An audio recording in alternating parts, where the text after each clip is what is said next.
Drinking water. Where does this water come from?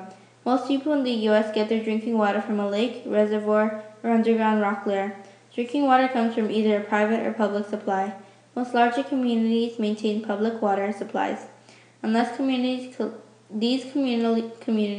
collect, treat, and distribute water to residents. To other less populated places, wells will supply water for each individual family. What are some diseases that can occur from untreated drinking water? Bacterial infections include typhoid, cholera, paratyphoid fever, and bacillary dysentery. Viral infections are jaundice, poliomyelitis, and protozoal infection. Water also has lead, which in high amounts may be infectious to the body to affect the central nervous system. Petrochemicals in water may also cause cancer at low exposure levels. Chlorinated solvents in water may lead to disorders and cancer.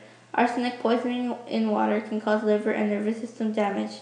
Nitrates in water are fatal because they restrict the amount of oxygen that reaches the brain. Other exposure to polluted water may cause diarrhea, skin irritation, respiratory problems, and other diseases. Of course, this depends on the pollutant and the body of the person. What are the most common chemicals found in water? Chemicals found in water include fluoride, arsenic, lead, petrochemicals, the recreational use of water or sewage, other heavy materials, and chlorinated solvents. It is good that fluoride is in water because it helps with protection of the teeth, the prevention of weakening of the bones. Arsenic comes from overpowering aquifers or from fertilizers. Arsenic is a metallic element that forms many deadly compounds. Lead is in water because of pipes, fittings, and solder. Petrochemicals are from storage tanks. Chlorinated solvents are metal and plastic effluents, fabric cleaning, and aircraft manufacturing that are discharged. In Hawaii, how do they treat our drinking water? In Hawaii, we have a lot of precipitation.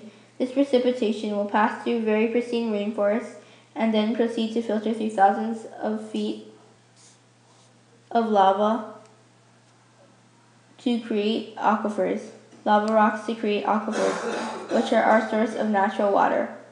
This process includes pre-filtration to remove solid particles, carbon filtration to remove chlorine and other contaminants present, sodium chloride, which removes calcium and magnesium if present, ultraviolet light, first step to kill bacteria, reverse osmosis purifier to remove dissolved solids, second ultraviolet light, second step in killing bacteria and viruses if present, ozone injection, third step in killing bacteria and viruses, and finally, micron polishing filter.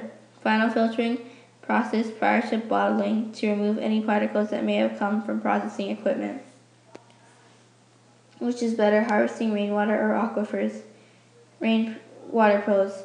Helps solve droughts, desertification, erosion from runoff, over-reliance on depleted aquifers, cost of new irrigation diversion, and water treatment, and helps to solve for the cost of water treatment facilities. Also, rainwater is easy to purify. Rainwater cons. Rainwater is contaminated by algae, air pollution, bird excrement, leaves, sand, and dust. Cost is high for the required tanks and accoutrements to harvest rainwater. Aquifers. Pros. Water has already been filtered. Water can be removed as needed year-round. Water cannot be lost by evaporation. This system is less expensive than surface water systems. Aquifer cons. Water table lowering, depletion, subsidence, water intrusion, chemical contamination in groundwater, reduced stream flow, surface area contamination can get into the groundwater. What chemicals are used in the purification process? Coagulants are used to cause impurities in water to clump together.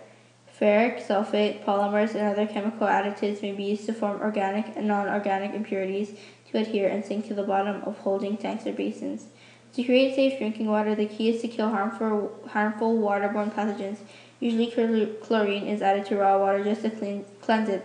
Another way of purification is the diffusion of ozone O3 into the water to oxidize waterborne pathogens.